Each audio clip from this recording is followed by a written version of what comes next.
नमस्कार मित्रों, मैं हूं अवधेश कुमार। मित्रों, पता नहीं कांग्रेस के नेताओं में इस समय क्यों अपने पार्टी को खत्म करने की होड़ लगी हुई है।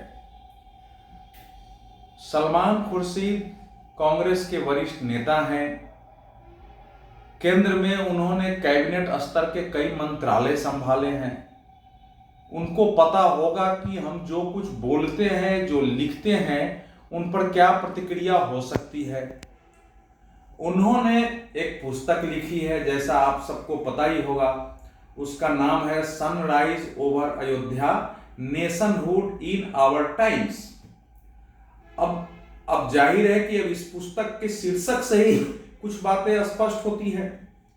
माने अयोध्या पर कोई सूर्योदय हो गया और हमारे समय का जो राष्ट्रीयता है, राष्ट्रवाद है, वो क्या है, वो ये बताना चाहते हैं।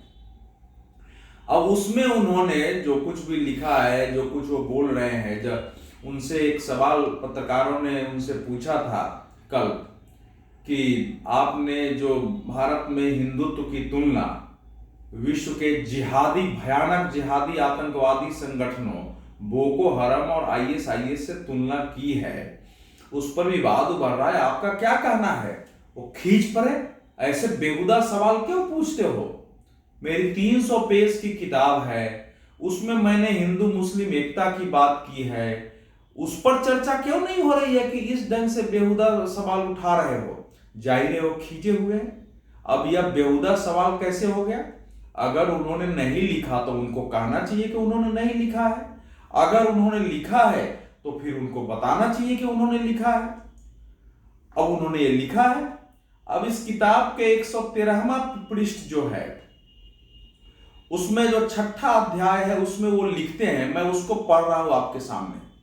भारत के साधु संत सदियों से जिस सनातन धर्म और मूल हिंदुत्व की बात करते आए हैं, आज उसे कट्टर हिंदुत्व के जरिए दरकिनार किया जा रहा है।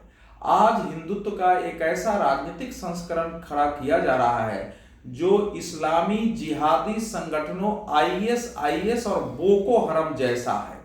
अब आप सोचिए, ये पंक्ति अगर अयोध्या पर वो किताब लिख रहे हैं तो ये पंक्ति उन्होंने कैसे लिख लिया? अगर उन्होंने लिखा है तो उनको साहस करें, बताए कि हम ऐसा मानते हैं खुलकर। अगर उन्होंने लिखा है जो कि सच है तो उनको अब तर्क देना चाहिए, लेकिन वो तर्क नहीं दे रहे हैं, उस पर कुछ बोल नहीं रहे हैं। अब घिघी क्यों बंद गई है? अच्छा, वो कह रहे हैं कि हमारी जो पुस्तक है वो अयोध्या के फैसले पर जो 1500 पृष्ठ है सुप्रीम कोर्ट का, उसको मैंने पढ़ा है और उस पर लिखा है। यह बात सही है कि उन्होंने अयोध्या के फैसले की अपने अनुसार जो है व्याख्या की है और उस पर लिखा है, लेकिन अयोध्या के फैसले में, सुप्रीम कोर्ट के फैसले में हिंदुत्व को आईएसआईएस बोको हरम बताने की आवश्यकता क्यों हो गई है? क्या वो ये मानते हैं कि हिंदुत्व संगठन जो आतंकवादी हैं उनके दृष्टि में, उसके डर से सुप्रीम कोर्ट ने फैसला कर दिया है? उन्होंने कहा नहीं है, लेकिन इसका अर्थ तो ये निकाला जा सकता है। फिर सवाल करिए तो कह रहे हैं कि गांधी जी रामधून जैसी बातें हमने लिखी है, देश की एकता की बात उठाई है, क्या देश को उसमें रुचि नहीं है? यानी वो मान रहे हैं कि देश इस समय जो है उसकी राष्ट्रीय एकता में, हिंदू मुस्लिम एकता में रुचि ही नहीं है। ये प्रकारांतर से भिन्न रूप में वो पूरे देश के की सोच पर सवाल उठा रहे हैं। अच्छा, वो कह भी रहे हैं कि इस समय आप देखिए कितनी खतरनाक सोच है इस व्यक्ति की। वो कह रहे हैं कि इस देश के सरकारी अधिकारी भी अब एक धर्म के दबाव में काम करने लगे। ये कितनी खतरनाक बात है। ये तो मोहम्मद अली जिन्ना जैसे आजादी के पहले कहते थे कि यह देश जो है हिंदुओं का देश हो जाएगा, आजादी मिलेगी तो मुसलमानों के साथ अन्याय होगा। बहुत सारे नेता, ओवैसी जैसे नेता बोलते रहते, उसी प्रकार की भाषा है।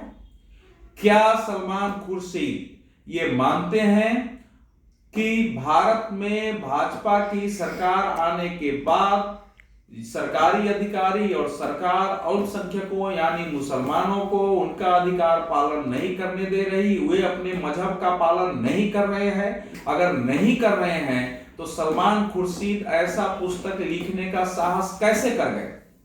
अगर वो जिसको वो जहां की बात कर रहे हैं, जहां IS है, बोको हराम है, जहां तालिबान है, जहां ऐसे संगठन है, अगर अलकायदा है, वहां जाकर के अगर इस्लाम पर केंद्रित, इस्लाम के कट्टरपंथियों जैसा पुस्तक लिख के दिखाएं, उनकी क्या दशा हो जाएगी। इसी से पता चलता है कि इस पुस्तक लिखने के बावजूद लोकतांत्रिक तरीके से उनके विरुद्ध प्रदर्शन हो रहा है।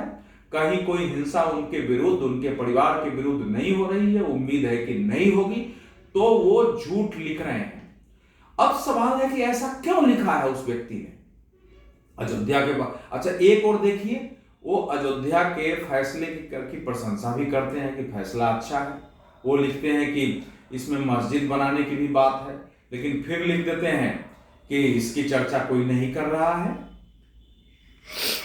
इसको समझने के लिए उनकी किताब के विमोचन के अवसर पर पूर्व गृह मंत्री पी चिदम्बरम ने जो कुछ कहा उस पर ध्यान दीजिए।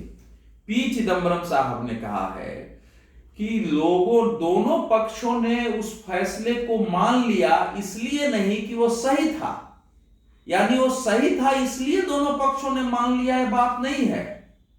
दोनों पक्षों ने मान लिया इसलिए वो फैसला सही है। उन्होंने एक जगह कहा भी है कि ये तो ऐसा ही हो गया, नोबडी किल्स जेसिका लाल, किसी ने बाबरी मस्जिद को ढाया ही नहीं। अरे भैया, अब तो वो साबित हो गया कि वो बाबरी मस्जिद थी नहीं, वो ढांचा जबरदस्ती बनाया गया था, वो सारे उस फैसले में है। और आप अभी भी बाबरी मस्जिद कह रहे हैं। अगर आपको सजा देना है तो आप तो 2008 से केंद्र में गृह मंत्री थे, आपकी सरकार थी, यूपीए सरकार थी 10 वर्ष तक, आपने सजा क्यों नहीं दिलाई? जब बाबरी मस्जिद गिरी थी उस समय भी आपकी सरकार थी और उसमें भी आप मंत्री थे, आपने सजा क्यों नहीं दिलवाई? तो आज ये प्रश्न क्यों उठा रहे हैं? एक पंक्ति उनकी और ध्यान दीजिए। उन्होंने कहा है कि इस फैसले का कानूनी आधार अत्यंत संकीर्ण है, यानी वो फैसले को गलत मानते हैं। यही भाव सलमान खुर्शीद के अंदर है, लेकिन वो स्पष्ट लिखने की बजाय वो घुमा फिरा करके वो लिख रहे हैं। एक और वो सुप्रीम कोर्ट पर प्रश्न भी उठा देते हैं, वहां भव्य मंदिर बनने की भी आलोचना कर देते हैं और दूसरी ओर प्रशंसा भी कर देते हैं। असल बात यह है कि कांग्रेस के ही नहीं, इस देश में तथाकथित वामपंथी सोच रखने वाले जो बेईमान पाखंडी सेकुलर कुछ नेता हैं, जो मान लीजिए अगर मुसलमान है तो उनके अंदर भी एक कट्टर इस्लामिक भाव है, जो हिंदू हैं उनके अंदर एक अजीब किस्म की विकृति है धर्म और सेकुलरिज्म को लेकर के। उन सबको भाजपा का सत्ता में आना, संघ, राष्ट्रीय स्वयंसेवक संघ या ऐसे हिंदू आधारित संगठनों के कारण जो राष्ट्रीयता का उद्घोष हुआ है देश में, जो हिंदुत्व का उभार हुआ है, हिंदुओं के अंदर जागरण हुआ है, पचा नहीं पा रहे हैं, सत्ता से बाहर हो गए। ये लंबे समय से ऐसे विचारों को बहुत एकदम जुगुप्सा डिस्गस्टिंग नजर से देखते रहे हैं। इनके अंदर नफरत और घृणा है, और जब आदमी नफरत और घृणा पड़ने लगता है उसके अंदर खीज और कुंठा पैदा होती है, और जब कुंठा पैदा होती है तो ऐसे ही आत्मघाती विचार निकलते हैं। और वो विचार इनके अंदर से, चाहे वो सलमान खुर्शीद के अंदर से निकला हो, वो पी चिदम्बरम के अंदर से निकला हो, वहां दिग्विजय सिंह साहब भी थे, उनका भी भाषण उसी रूप में था, निकला हो, ये सब उसी कुंठा के पैदाइश है। और सलमान खुर्शीद तो बहुत मजेदार व्यक्ति है, उन्होंने उनको अपने कांग्रेस से भी दुख है, जिस कांग्रेस ने उनको यहां तक पहुंचाया उससे भी पीड़ा है। वो कह रहे हैं कि हमारी पार्टी में भी कुछ ऐसे लोग हैं जिनका आकर्षण हिंदुत्व के प्रति है, पार्टी में भी चर्चा जो है हिंदुत्व की ओर मुड़ जाती है। वो लिखते हैं कि हमारी पार्टी में ऐसे लोग हैं जो लीडरशिप को, नेतृत्व को, उसका प्रचार जो है जनेऊधारी ब्राह्मण के रूप में करते हैं और उनको अच्छा लगता है। अभी तो राहुल गांधी पर ही टिप्पणी है। हमारी पार्टी के इन लोगों ने जब अयोध्या का फैसला आया तो कह दिया कि भव्य मंदिर का निर्माण होना चाहिए। अरे भैया सलमान साहब, भव्य मंदिर का निर्माण नहीं होना चाहिए तो क्या लिखना चाहिए कि अयोध्या के फैसले को गलत मान के कर दिया जाए? कांग्रेस ने बाबरी मस्जिद बनाने की घोषणा की थी, आप भी उस समय मंत्री थे नरसिंह राव के काल में, आपने बना क्यों नहीं दिया? आप तो आ गए थे 2004 से सत्ता में, आप भी मंत्री थे 2004 से 2010 तक तो आप मंत्री रहे, आपने क्यों नहीं बनवा दिया? तो कांग्रेस बेचारी जो अभी इस समय कुछ लोग हैं जो कांग्रेस के घटते हुए सिकुड़ते जनाधार मरती हुई कांग्रेस को मालूम है कि देश का वातावरण थोड़ा बदला है, तो कांग्रेस में कुछ नेता है जो आगा पीछा करते रहते हैं। मुसलमानों का वोट भी मिले, हिंदुओं का मिले तो कभी हिंदुत्व की बात कर लेते हैं, फिर इस्लाम की बात कर लेते हैं। ऐसे लोगों ने वो बयान दे दिया। अब सलमान खुर्शीद ने जो कुछ कहा है, जो पी चिदम्बरम कह रहे हैं, इसका एक राजनीतिक पहलू तो है ही है। राजनीतिक पहलू यह है कि भारतीय जनता पार्टी के लिए यह एक बड़ा मुद्दा हो गया। उत्तर प्रदेश सहित 5 राज्यों के चुनाव है। सलमान खुर्शीद, पी चिदम्बरम, इन लोगों ने बैठे बिठाए भाजपा को मुद्दा दे दिया। भाजपा को अब कुछ करने की बहुत ज्यादा जरूरत नहीं है, केवल सलमान खुर्शीद के इस बयान को केवल जगह जगह प्रचारित कर देना है। यह बयान कांग्रेस के लिए वैसे ही घातक होगा जैसे एक समय सुशील कुमार शिंदे गृह मंत्री के रूप में, फिर पी चिदम्बरम ने सैफरन टेररिज्म, हिंदू आतंकवाद, संघ आतंकवाद शब्द का प्रयोग किया, जो आज तक चल रहा है और कांग्रेस के लिए उसका जवाब देना कठिन है। लंबे समय तक सलमान खुर्शीद की ये बातें राजनीतिक माहौल में गूंजती रहेगी, गुंजाई जाएगी और गुंजाई जानी भी चाहिए कि इनकी सोच कैसी है। ये बताया भी जाना चाहिए लोगों को कि ये लोग सत्ता में थे और सोच कैसी रखते हैं। इनके लिए हिंदू धर्म, अरे भाई आप हिंदुत्व कहो, हिंदुइज्म कहो, हिंदू धर्म कहो, मेरे जैसे व्यक्ति के लिए उससे कोई फर्क नहीं पड़ता। आपके लिए फर्क पड़ता है क्योंकि आपको ये साबित करना है हिंदू धर्म को, हिंदुत्व को, आजकल किसी न उसके आधारित राष्ट्रवाद को गलत साबित करना है। सलमान खुर्शीद इसी प्रकरण में जो इंटरव्यू दे रहे थे वो कह रहे थे हमारा निजाम मुस्तफा और गांधी जी का राम राज्य तो एक ही। यार कैसे एक है भैया? निजाम मुस्तफा में एक मजहब का राज्य है जिसको इस्लामी राज्य कहते हैं, वहां दूसरे मजहब वालों को कोई अधिकार नहीं है उसमें। यह है निजाम मुस्तफा। तो आप कैसी बात कर रहे हो? अगर आप सोच लीजिए, सलमान खुर्शीद की सोच निजाम मुस्तफा तक जाती है।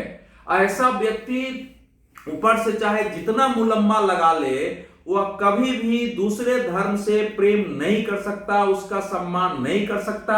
अब चूंकि सत्ता से भी बाहर है, ताकत नहीं है, कांग्रेस पार्टी में भी इस समय पूछ नहीं है। जो कुछ उन्होंने कहा, क्योंकि वो तो मुसलमानों के बीच जाते हैं, अलीगढ़ में गए तो उन्होंने भाषण दे दिया मुस्लिम विश्वविद्यालय में कि मैं भी मानता हूं कि हमारे हाथ भी आपके खून से रंगे हुए हैं। मतलब कि कांग्रेस पार्टी के शासनकाल में भी मुसलमानों का कत्लेआम हुआ। अब मुसलमानों को भी सोचना है, हिंदुओं को भी सोचना है, सिखों को भी सोचना है कि कांग्रेस में ये सब वरिष्ठ नेता हैं, लंबे समय से पार्टी की नीति रणनीति बनाते रहे हैं, लंबे समय से सरकार की नीतियां बनाते रहे हैं। कैसी गंदी सोच ये रखते थे और इसके आधार पर हमको फैसला करना चाहिए। लेकिन सबसे जो इसमें चिंता का विषय है, राजनीति में कांग्रेस रहे या जाए, कि इससे देश का वातावरण विषाक्त होता है ऐसे वायुमंडल से। अयोध्या फैसले के बाद देश में खुशी की लहर थी, दुनिया भर के हिंदुओं में खुशी की लहर थी और उन सब की खुशियों पर, जिस ढंग से मंदिर निर्माण हो रहा है, उन सब की खुशियों पर इन्होंने जो है तुषारापात करने की कोशिश की, होगा नहीं। और इसकी प्रतिक्रिया जनता अवश्य ही अपने अपने तरीके से देगी। लेकिन मेरी अपील यही होगी कि सारी प्रतिक्रिया अहिंसक तरीके से हो, वो वोट के माध्यम से हो, वो चाहे प्रदर्शन के रूप में हो, न्यायालय में मुकदमे के रूप में हो, या इस किताब के बहिष्कार करने के रूप में हो। धन्यवाद मित्रों, आज के लिए इतना ही। अगला वीडियो के साथ मैं फिर हाजिर होऊंगा। आप सबसे पुनः निवेदन है कि मेरा वीडियो देखिए और चैनल को सब्सक्राइब जरूर करिए, वीडियो को शेयर भी कीजिए, यह ज्यादा से ज्यादा लोगों तक जाना चाहिए।